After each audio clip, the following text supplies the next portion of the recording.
So this is an Elddis Avante 526. We're going to take you around the van and show you how it all operates. Front hitch up procedure we'll show you in person while you're here on site, and we'll demonstrate how that works. We've also got a separate video for that if you ever get stuck with that. Front locker, you've got your gas pipe work coming into the bottle. It is actually a reverse thread on here, so you need to turn it the opposite way to what you'd, for instance, undo a Coke bottle. On top here, as I said, you've got your gas valve to let the gas through into the van, and you'd open it up or turn it off depending on which way you need it to go, or depending on what you're trying to do. We're going to go down the side of the van now, the far side of the van. At the front of the van, just here, you've got your gas cowl, so you'd need to remove this if you're running the van on gas for the heating or hot water system. Next up, you've got your water pump, which pushes into the side of the van and goes into the aqua roll. So you push this into the side of the van, and you'd lock it into place just on top here. This end will drop into your aqua roll, and then once you go inside, I'll show you how to bleed the water system and fill the water system on board the van. Got your wind down leg at the front of the van just here, and then at the back of the van we've also got our other two wind down legs. One leg there and one leg on that side. Depending on which way you wind the nuts, it will either put the legs down or up. Just open up the locker. At the back of the van, you have your toilet cassette. This one here is your flush fill, so you'd have to put 3.5 litres of water in here and a cap full of the blue fluid. Then below that, the pink, so 3.5 litres of water and a cap full of the pink fluid, sorry, not blue. Then underneath you have your toilet cassette, which you release by lifting up this grey flap. I can't do it at the moment because the flap's open on the toilet inside. But to empty this waste cassette, you'd pull this neck round once you pulled the cassette out, and you'd empty it through here. And on the back of here, there's actually a pressure relief, so you can empty the waste away from the toilet cassette. You would need to put 1 litre of water in there and a cap full of the blue fluid also. On the back of the van, you've got your wind down legs, as you can see. Now again, they're the same as the ones on the side, and you would need to have these down when you are stabilising the van on site. At the back of this particular van, on the door side, you've got your storage for underneath the bed at the rear of the caravan.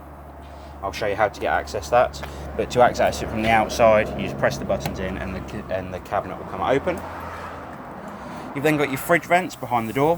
One will take in a bit of cool air and one will blow out a bit of warm air, so don't lean anything up against the side of the van. You've then got your wheels and motor mover. So the wheels here will talk before you leave site, and we'll give you a full demonstration of the motor mover again before you leave site with the caravan. Going further forward, this particular van's been ordered with a startup pack, so again you've got a 110 amp battery on here. You've got your mains power lead coming to the side of the caravan, and then behind that you've got your motor mover power switch, which again we'll demonstrate while you're on site here. I'm going to go inside the van now, show you how it operates on the inside. So the first thing you're going to want to do is, once you've got your power connected on the outside, sorry I didn't show you that on the outside here, the power lead going into the side of the van is your mains power supply in the battery locker. So when you come inside the van, you're going to first of all come over to the master power switch on the just by the door here, and you're going to turn on the master power. Then you've got your lights and your awning light on the outside of the caravan. So this will control all the lights in the caravan. So for instance, if you're going out for the day and you've left the lights on, you can just hit that switch and it will turn them all off in one go. The awning light is the one just above the door here, or slightly further along on this particular van, sorry. And that is for when you've got an awning up, or when you're trying to find your van in the evening, when you've had a few glasses of wine. It always helps to locate the van. Water pump switch here, we're going to come back to in a second. I'm just going to go to the drain down valve. Now I've shown you on the outside where the water pump connects to and where that goes into, so that will drop into the aqua roll, as I said. The water pump switch here you don't need to turn on yet, because first of all you're going to come underneath the seat on the far side of the caravan at the front, and in this cabinet you have actually got your drain down valve. So the drain down valve is this little valve here. At the moment it's in the fill position, so you'd be able to fill the water system on board the caravan. If you wanted to drain the water system, you'd have to open this valve up into the position it's in now, and that will drain the water system completely on board the caravan. Once you've put that valve into the position it's in now, the flat position, you can come over to the taps on the caravan. That includes your shower and your sink as well in the bathroom. And you need to open the taps up completely on the hot side before you do anything else. Bearing in mind at the minute the caravan has got water in, but normally you drain it down after each use, so there is no water in the system. So to fill the system, you come over to the taps, open them on the hot side. So as I said, the sink in the kitchen, and also the two in the bathroom, one for the shower and the one in the pull down sink there.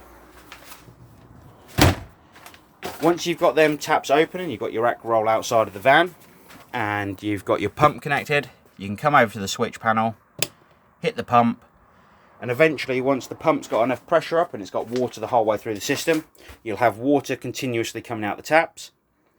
And once that water's continuously coming out the taps, you can turn off each tap in the caravan, so that's the two in the bathroom and shower as well.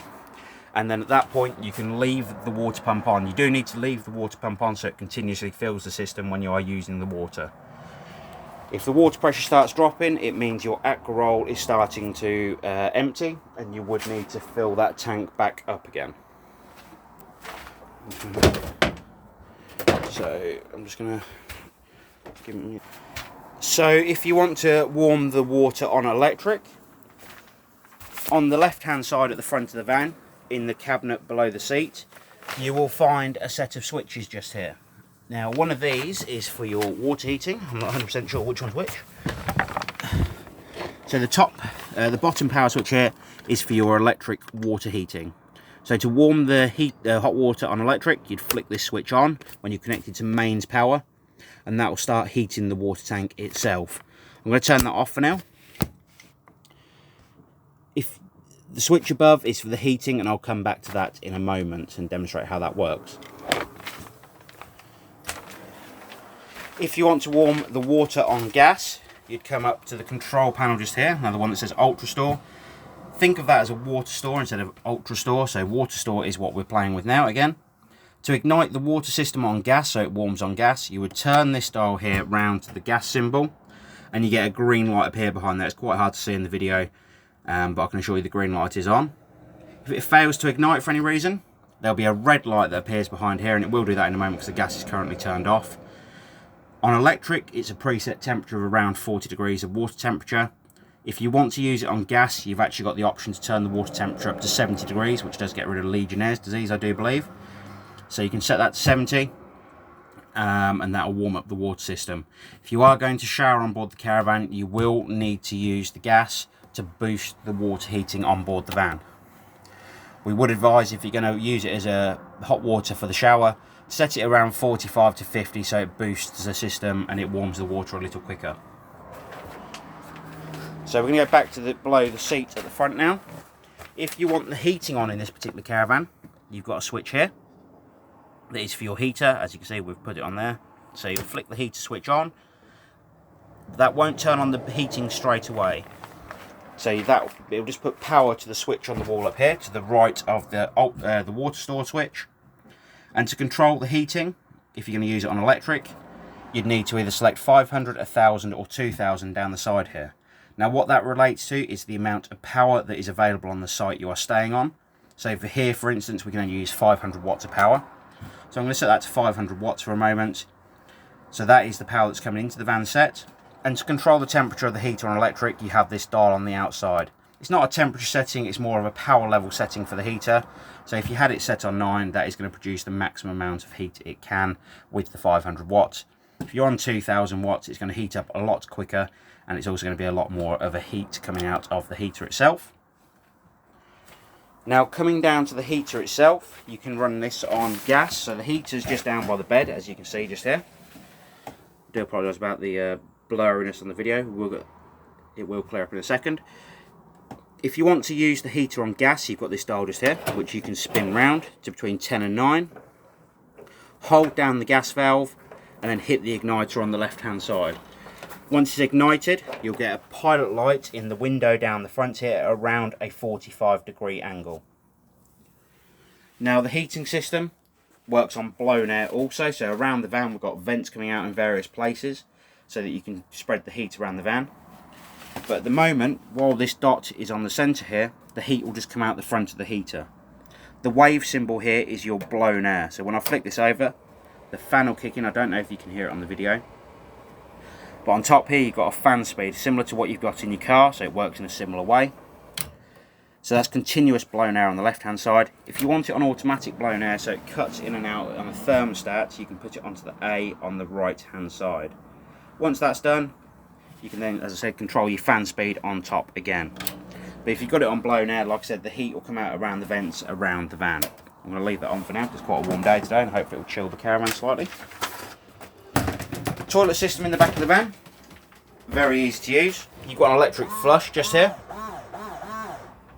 and then you've got your waste flap for the centre of the toilet. So to open the waste flap, as you can see, it's on the handle just there on the left hand side. As I said, on the outside you will need to put a cap full of the blue fluid into the cassette underneath the van, and also a litre of water. Coming back down the side of the van, we're just going to demonstrate the last thing we're going to demonstrate on the van. Cooker, self-explanatory, igniter and gas valves, etc. And with the fridge, to turn the fridge on, you've got a power switch just here, so as you can see the fridge is now loading up. A bit closer so you can see. At the moment, as you can see, it's trying to ignite on gas, so this is the gas symbol here to let me know it's trying to ignite on gas. This is dual fuel, or triple fuel, sorry. The blue light down here is actually the pilot light. It will fail to ignite in a moment because the gas isn't connected. If it did ever fail to ignite, the blue light here would flash to let me know it's failed to ignite, and it would come up with an error code just here, which I believe is an error code 9 and a spanner symbol. When it does ignite on gas, or when you're using gas, to control the temperature, you use the button on the right hand side. To change the power supply you want to use, you can use the button on the left hand side here. So as you can see, I've gone to mains power, and it lets me know here with the blue light again that it is operating on that power source. To control the temperature again, you use the button on the right hand side. If you're travelling down the road and you want to keep the wine or beers cool, you can put it onto the 12 volt battery symbol here. Now that is the 12 volt battery that's on the car, not the caravan. At the moment, as you can see, it is letting me know it is not connected to a car, so we are not getting a power supply to the fridge.